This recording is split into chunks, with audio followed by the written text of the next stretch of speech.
We touched upon this in my unboxing video of the Redmi K20 Pro, which I also happen to be giving away. More info on the giveaway in the description below.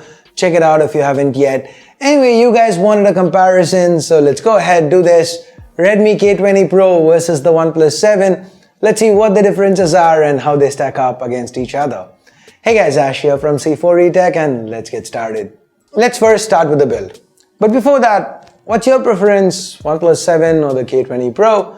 Leave a small hashtag K20 Pro or hashtag OnePlus 7 in the comments below. Come on, go ahead, do it right now. Coming back, now with the OnePlus 7, OnePlus have played it safe, retaining the OnePlus 60's tried and tested build.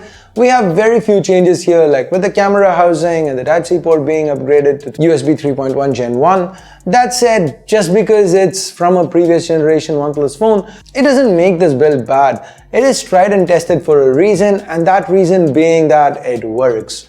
Now, the Redmi K20 Pro, it looks quite similar too. It's got the same glass sandwich design with 3D glass to the back and 2.5D glass to the front. While this variant, the carbon black, is more muted, others like the Fury Red are more flamboyant.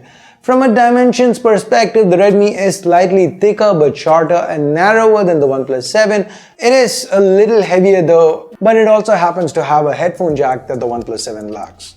Talking about audio, OnePlus hits right back with support for stereo speakers. Now that is one nice advantage to have. Then there is the alert slider, and finally OnePlus also offers day-to-day water resistance. Now though built-in design is something I usually leave to user preference, the sheer number of extras OnePlus wins on tilts this round in OnePlus's favor for me. Now moving on to the display, here's where the K20 Pro strikes back and takes a win. Now both phones have almost the same size display. The OnePlus 7 has 6.41-inch AMOLED panel, the K20 Pro a 6.39-inch, again AMOLED panel. Both are 19.5:9, no change in resolution either, Full HD+. They're similar panels and they are both covered by Corning's Gorilla Glass. It's not a lot between them with regards to quality, except for the fact that one of these panels, it doesn't have a notch. That's the one on the K20 Pro. So you get a more immersive experience when viewing videos and using the K20 Pro in general. And because of that, when it comes to display, it's the K20 Pro that goes ahead and takes the round. From display, let's jump to what's underneath the hood. Here both phones are powered by Snapdragon's latest and greatest chip, the Snapdragon 855. Both of them are great performers. They do have minute differences though, but at the end of the day, it's not really big. Now for example, the K20 Pro has liquid cooling, that is a pro. In practical usage, the OnePlus 7 can game as well. On the other hand, the OnePlus 7 has UFS 3.0 storage instead of UFS 2.1, which the K20 Pro has. It does help launch speeds a bit, but you aren't really gonna notice that unless you're comparing them side by side. Now, the OnePlus 7 also has faster transfer speeds and faster USB charge speeds due to sporting a USB 3.1 Gen 1 port compared to USB 2 standard Type-C on the K20 Pro. The K20 Pro's base variant comes with 6 gigs of RAM and 64 gigs of storage, while the OnePlus 7's base variant, it comes with 6 gigs of RAM and twice the storage at 128 gigs. This is all the more important since neither phone has support for microSD expansion. So overall, though the differences here are minor when it comes to the specs themselves, it is close, but the OnePlus 7 has a slight edge. Next, let's move on to battery, and here's where the K20 Pro levels the scores once again. It has a 4000 mAh battery compared to 3700 mAh on the OnePlus 7. Now, it's not just the capacity. Traditionally, MIUI has been better at battery optimization when compared to Oxygen OS. Now, it's to the point where it's even been annoying at killing apps in the back and so on. Now, anybody who's actually used MIUI in the past would attest to this fact. Now, while I've not used the K20 Pro long enough to give you conclusive opinions on this, based on my initial impressions with the K20 Pro and also the time I've spent with the Mi 9 and Mi 9 Explorer, which has been a lot, these phones are basically identical to the K20 Pro in certain regards. For example, they have similar size screens, internals and software. So I'd expect the K20 Pro to fare better than the OnePlus 7 by 15 to 20% at least. I'll confirm this in the full review though. Now that is not to say the OnePlus 7 has bad battery life. The OnePlus 7 will get you through a day on a single charge with moderate to intense usage most times. It is just that the K20 Pro will fare better. Now when it comes to charge speeds, the OnePlus 7 has the faster charger out of the box, a 20 watt charger compared to the 18 watt quick charge 3 adapter for the K20 Pro. The OnePlus solution is also proprietary. Some circuitry has been offloaded to the adapter, so the phone remains cool while charging, and it even charges fast when you game or use the phone for anything you want. These are some advantages. That said, the K20 Pro uses Qualcomm solution, so you get more accessories for it, including power banks, and in China at least, for an extra 200 rupees or $3 Xiaomi lets you buy the K20 Pro with a 27 watt charger. The extra cost here is very little and it's almost negligible, so this leads me to give the battery round to the K20 Pro. And then we get to software. The OnePlus 7, it runs on Oxygen OS built on top of Android 9 Pie. It's fast, close to stock. It's one of the cleanest and snappiest interfaces you'd come across. Now on the other hand, the K20 Pro runs on MIUI 10 on top of Android 9 Pie.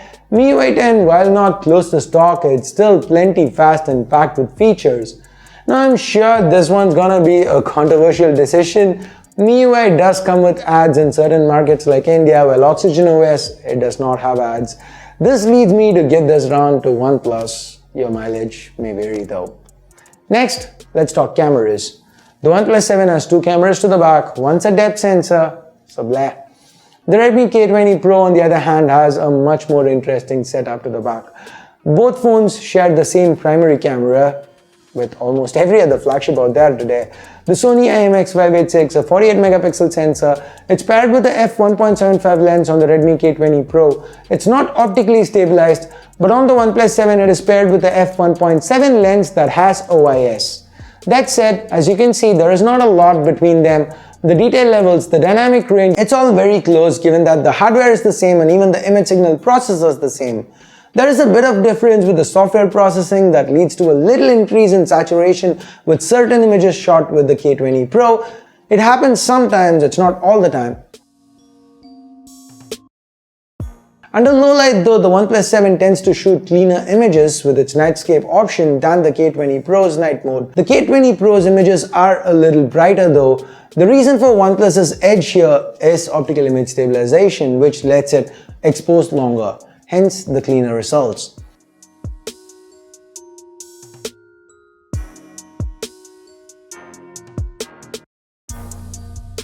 With selfies, OnePlus 7 does better with dynamic range and skin tones both.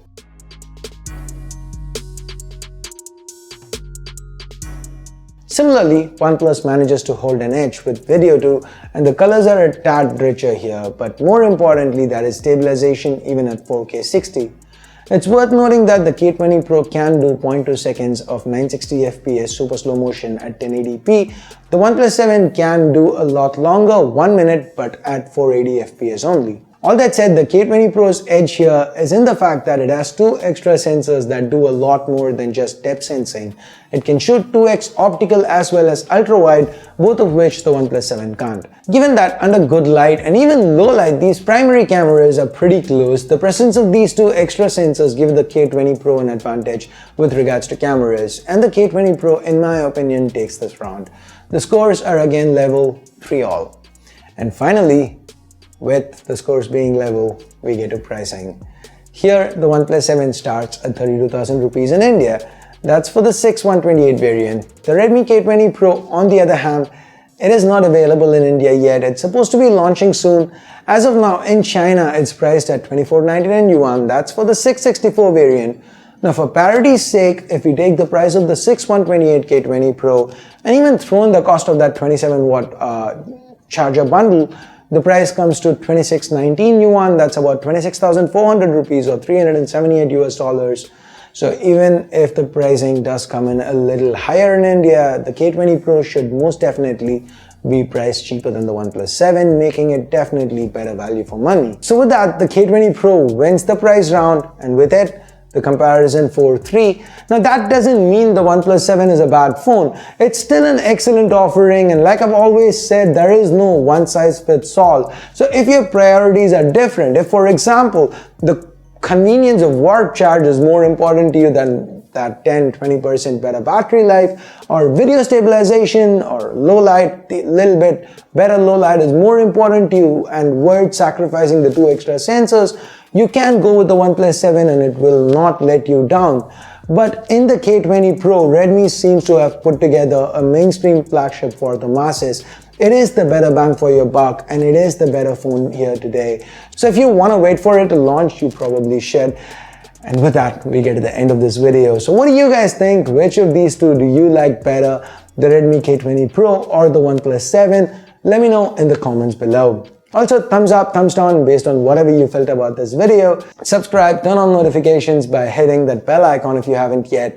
Thanks a lot for watching. Till next time, my name's Ash. You've been watching C4E Tech, and I'm signing off for now. You guys have a great day. Bye-bye.